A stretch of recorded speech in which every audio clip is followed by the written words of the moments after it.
that, like while we spoke to a lot of these AI companies, we started finding, okay, there are much bigger problems here than just people's resources being abused. Like that is a huge one.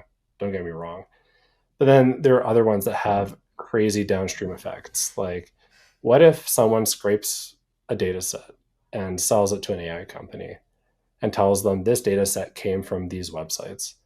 The AI company has, if we're talking petabytes of data, like the AI company has no way of actually verifying whether it came from that website unless they go and rescrape it themselves, which would just defeat the purpose of paying for that.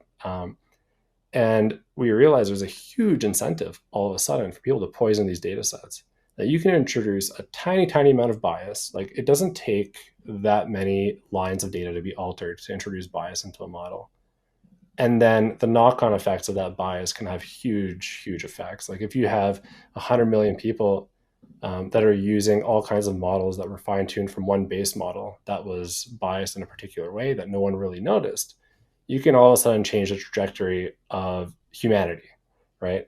Because you can change, you can subconsciously change people's thoughts on an upcoming election, for example, because they're interfacing with an AI for most of their day-to-day tasks, and like that interfacing is only going to happen more and more.